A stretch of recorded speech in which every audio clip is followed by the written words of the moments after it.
In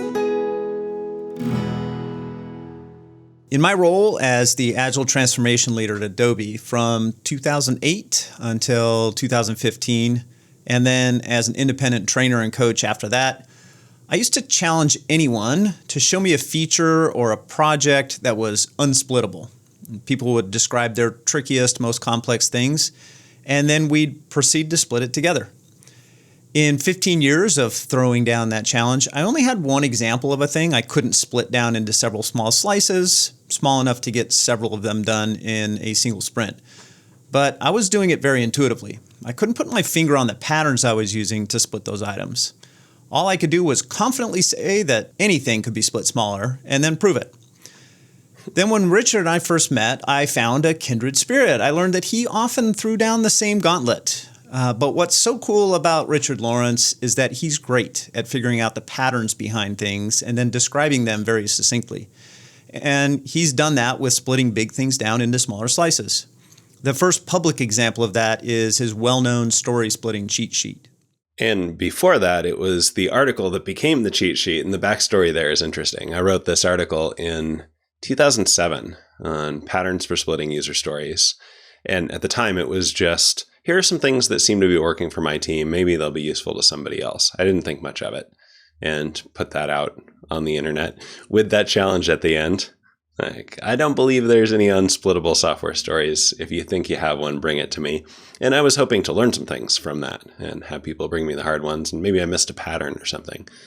Well, after a few years of responding to people saying, here's the thing I'm struggling to split, I'm not sure it's splittable, I found I was asking the same sequence of questions over and over again.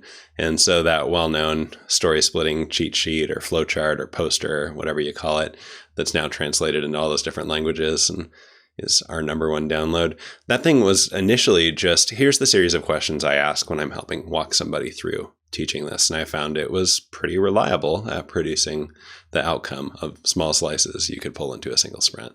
And then after the story splitting poster, the next big tool that I became aware of is feature mining, which is a technique to collaboratively find the first slice in a big idea, and then many additional tools that enhance all these capabilities. And the patterns that Richard made visible helped me understand what I was doing intuitively, which of course makes it something that can be taught. Prior to that, I could only prove that everything is splittable by demonstrating it. It was almost like performance art. You give the monkey a story and I will dance and I'll split it for you. But that doesn't help people do it themselves. So after teaching these techniques to product owners, they can split anything. So these tools are really helpful for teaching anyone to do it.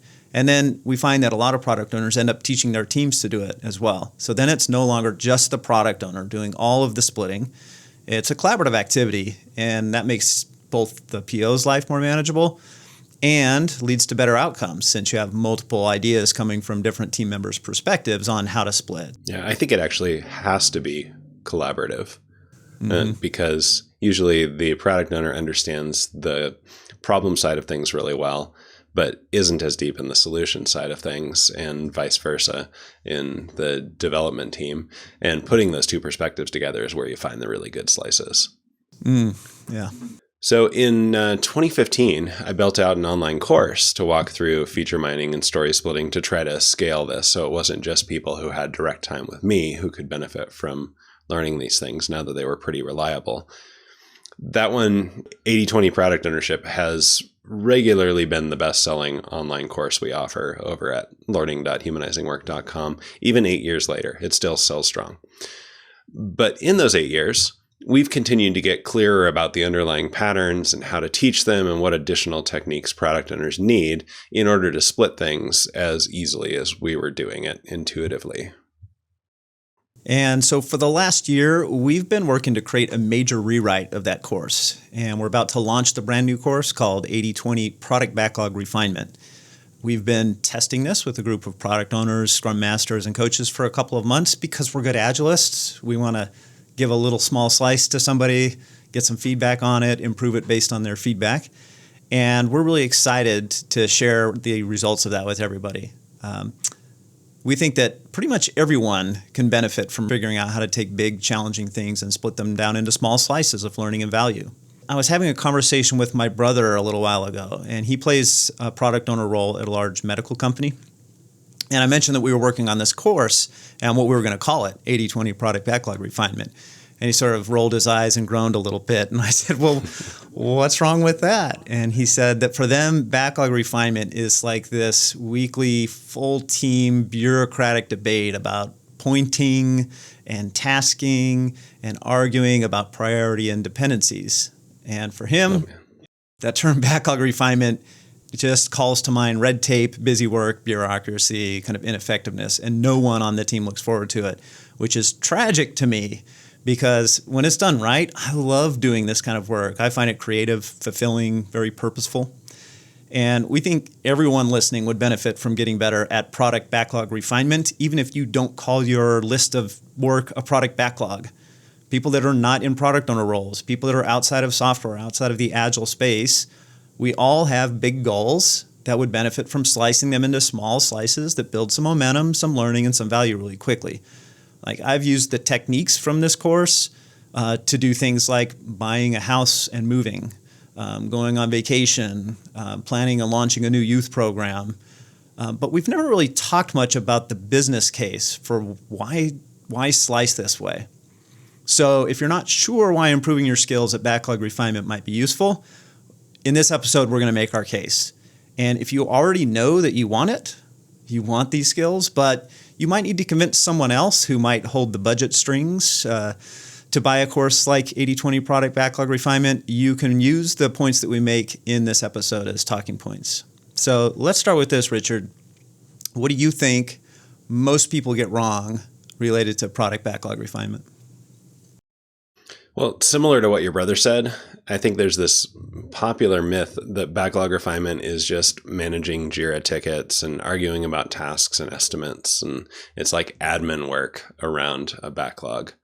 But in reality, better backlog refinement, I think, is one of the best levers you have for a return on your biggest investment, which is the staffing cost of your team. Say more about what you mean by better backlog refinement. Yeah, I think of three things when I think about better backlog refinement. Like good backlog refinement does three things. It's one, reliably getting the right things at the right places in the backlog, especially the most important things at the top. But even thinking about things like the relationship between time and value and sequencing things that will be really valuable later at the appropriate spot where you can experience that value. Number two, good backlog refinement is always having just enough detail at the right time. So neither too much too early, which causes churn, nor too little too late, which causes scrambling and rework when you try to plan. And then three, good backlog refinement means alignment among everybody involved so that everyone knows how to contribute and build the right thing and go in the same direction. I think those are all things that most product owners seek for. They would love to have backlogs that reflect those qualities. What do you see most often when you're encountering a product owner for the first time? Or like what's kind of the state of the industry of product ownership as it relates to backlog refinement? Most product owners that I interact with have really long lists of things that are too detailed for how far out they are in the future, but not detailed enough that somebody could just go work on them. It's like simultaneously too much detail and too little detail. They're usually not very strategic. It's just the grab bag of everything everybody has thought of stuffed into a tool where it's hard to manage. And so a lot of product owners I talk with tell me they don't feel like they have enough time to really collaborate with their team on the short-term work. And they don't have enough time to get strategic about what's going on in the long term. They're just stuck in this messy middle where they're not experiencing anything really good there. And they also don't have time to go do some of the other things that are not backlog refinement, like customer research and product assumption testing and vision and all those things that sit around content like this. Yeah, it reminds me, one of the teams that I had a really good experience working with at Adobe was the team that used to build the tool called Flash Professional, which is like a Flash authoring tool back when Flash ruled the world, at least the web. So they built the tool. Yeah, they built the tool, right? And when they adopted Scrum, they did a really, really nice job of it, and did some really interesting things involving things like the customer advisory board showing up to every sprint review where they demoed the build that sprint. Some cool stuff. And Doug Benson, who was the director of engineering over that team, I remember seeing him in the cafeteria a couple years after I had worked with them. And we just kind of sat down and had lunch together and we're catching up. And I said, so it's been a couple years.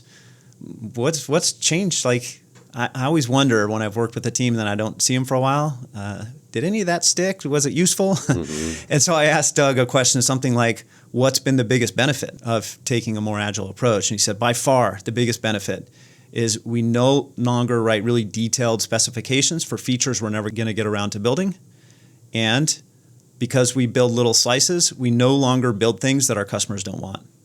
And I think those are the real business outcomes from better slicing, is you don't overspecify and you don't worry about writing a bunch of features that nobody's ever going to want.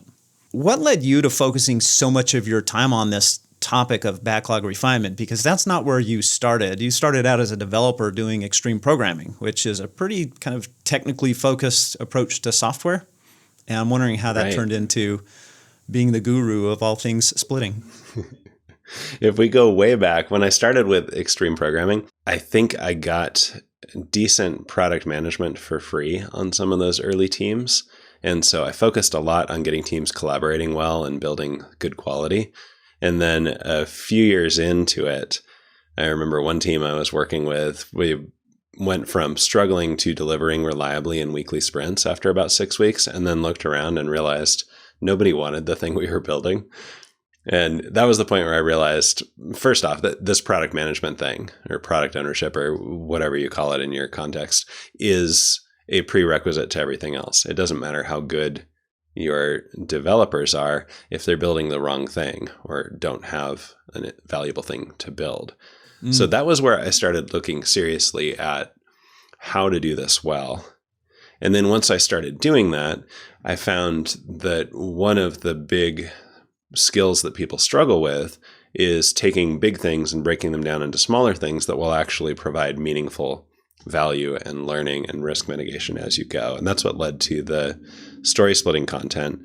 And like I said, that was really something I just did for my own team and put out there and didn't think it was a big deal. And then the response to it was overwhelming. I realized people everywhere are struggling with that skill, and it's a very learnable skill.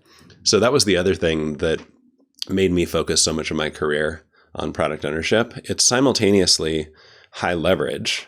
If you get this right, all the other stuff in an agile approach works, or vice versa. And you can go from zero to fluent in skills like story splitting with a few hours of practice, which is like almost no other skills we use in our work. That 0 to fluent in that short a time is pretty stunning. Yeah. So we mentioned the benefits to a product owner and to their team, that it almost certainly leads to Agile starts to just magically work, which was the experience we had. It took us 8 sprints of sort of doing things a more traditional way with kind of more detailed feature specs, and then things not working during the sprint, or particularly leading up to the sprint review. And then finally realizing, oh, if we split things down into like maybe 8 or 10 things in a sprint instead of 2, suddenly all this Agile stuff starts working. So that's been a clear benefit that we've seen over and over, is that Agile starts to make sense, and you start to realize why Agile might be a good thing to do and how to make it work when you get these smaller slices. And we sort of alluded to, per Doug's comment to me, that we no longer build features that our customers don't want, and we no longer waste time writing specs for features we'll never build. That alludes to a business benefit here. And so I'm curious if you've thought about the business case for this. Like if somebody wanted you to put it in financial terms, economic terms. Like I remember doing the math when I was at Adobe on what it cost for a single team to do a 2-week sprint. It was kind of fully loaded cost of those employees, and it was a 6-figure number. Yeah. I don't think people realize how big the numbers are when you have a whole team of professionals and all the salary and benefits and tools and office and all the different things that you're paying for The quick back of the napkin version of this I use when we can't actually calculate it is about $1,000 per person per day, fully loaded cost for a software developer type professional in the US.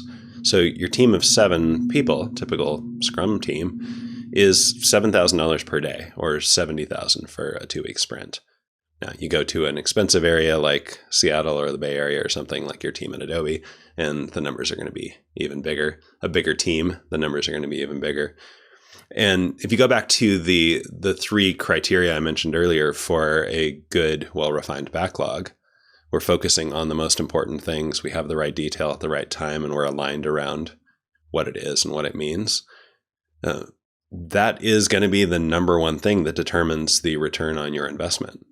Like, good value represented in your backlog makes it most likely you're going to get something valuable out the other end. And if your backlog's not in good shape, you can have $100,000 a sprint worth of investment going in the wrong direction, or floundering, or reworking things that they misunderstood and did wrong. So in terms of the return on investment on this, if a product owner spends a few $100s on a course like this one that we're talking about, 80/20 product backlog refinement, and spends half a day to a day practicing with the things that they're learning, that could pay for itself in one sprint. If a team goes from, one day they would have struggled or worked on the wrong thing, and now they're working on the right thing, you just got a 200% or more return on investment on that one thing. And that's just the loaded cost. I was thinking about when you were telling your story about, you spent how many sprints on that XP project building the wrong thing? How many sprints was that? All right, 6 weeks. 6 weeks. So I don't talk about this very often, but the original product that we introduced Scrum was called Adobe Sound Booth. And I don't talk about that because Adobe Sound Booth lasted for 2 versions before the company killed it. It's the same team that made Audition. So when I refer to it now, just so people know what I'm talking about, I always talk about the Audition team. But we actually built a product that was going after a different target market. It was an experiment. It was, we think these people could use this thing. Let's build this product and see if it's true. And then it turns out after that first major release, we already had data that's like, oh, no, those people don't want this thing that we thought they wanted. And then we ended up killing that and building those capabilities back into Audition because that's what they actually wanted. It took us a few years to learn that. And I've always thought about that kind of with a little bit of guilt. Like, shouldn't we have known that sooner? But around that same time, it usually took for Adobe to launch a new product from idea to launch 3, 4, or 5 years. We launched it in 18 months. And so even though I wish we had gotten that feedback earlier, we got it way earlier than we normally would have. So another way to think about this is the opportunity cost. How long are we devoting this team's focus to the wrong thing before we know it's the wrong thing? And for us, because of sort of the constraints we were under, it was 18 months before we started getting evidence that this was the wrong thing to build. For your team, it was 6 weeks. And now for teams that are able to deliver even more frequently and then get feedback on it, that benefit could be pivoting off something that would have wasted sprints and sprints of time and effort. So I think there's a huge opportunity cost option here that if you're not only using these splitting techniques, but then thinking about how you're getting feedback from the market on those slices you're building, there's a huge potential benefit here. Yeah, when I did that back of the napkin math, I was assuming that the things in your backlog are at least break even for your team. Mm-hmm. But hopefully the things in your backlog are worth substantially more than your team costs. Yeah. And so having your team focusing on the valuable ones rather than the break even or worse ones is an even bigger ROI. So the new 80/20 course, it's a couple $100. It takes a few hours. I've heard you say that you can split anything. I'm curious, what's the first slice of learning about 80/20? If you were to take the course itself and say, you should only focus on one lesson, what's the 80/20 lesson within the new course? I think it depends on you and what the constraint is for your team. But I can mention a couple of my favorite lessons in the course that tend to be particularly high leverage for most of our clients. Yeah. Feature mining is still one of the favorite things for me out of all the different things that we teach. It reliably gets you from, I've got this big complex idea and I don't know how to start, to, okay, here's the first slice we're going to do. And being able to find that first slice tends to get you some momentum that makes everything else work after that. So if you don't already know feature mining, that's probably a high leverage point for you. The other one that I think is interesting and will help a lot of people is what's almost an introductory lesson in the course, where we talk about how slicing skills are the breakthrough solution to prioritization. Almost every product owner I talk with complains about pain around prioritization. And I've become convinced that the prioritization problem isn't really a ranking problem. Like people try to solve it with spreadsheets and calculations like weightest, shortest, job first or something. And I don't think that's the way out of it. I think slicing skills sidestep most of the pain that people experience around prioritization. And that short video might unlock something for somebody getting started with the course right away.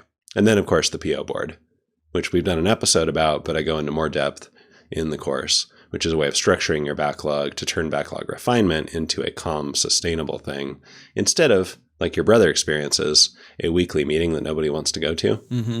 I don't think backlog refinement should mostly be a recurring all-team meeting. Right. I think it's just the work of the product owner in collaboration with other people as needed. The other one that I thought you might mention is, as we get into deep dives on each of the patterns from that story splitting cheat sheet, there is one lesson where we're talking about workflows, how to split workflows. But what we've uncovered over the last few years is that hiding underneath the workflow splitting pattern is actually the meta pattern. Like there is sort of a meta pattern underneath all of them that we first kind of realized as we were describing splitting workflows. But then as you go and look back at the other patterns, it's actually the pattern that underlies them all. And so I think that there's a real 80-20 slice there where, like, if you just understood the meta pattern, that's the 80-20 slice of the story splitting, how to split a user story. It's very meta. It's the meta of the slicing. It's the thin slice that makes and the biggest it's the one difference. I actually use. When I'm splitting things, I'm not thinking about the list of patterns on the poster. Those, it turns out, are all concrete expressions of this. Right. So we've sort of tried to make the business case from a few different angles here. And these are the things that we firmly believe, that if you can apply these skills and you can get a team that's stuck on something because they didn't split it well, or they're working on the wrong thing, even if it's just a little piece of the wrong thing, and they're wasting thousands of dollars a day. And so we could charge thousands of dollars for this course and people would still get a positive return. Of course, we're not. As I mentioned, we're just charging a couple $100 for it, far less than what the benefit you'll get from it. And so if you want to learn more about this, you can go to humanizingwork.com/8020 and read more about the course. And we hope to see a lot of you in there. And we hope that you can get the benefit from splitting and from better backlog refinement that we've seen over the years that we've been practicing these techniques, both on our own stuff as well as with our clients. So thanks for tuning in today, and we hope to see you back soon.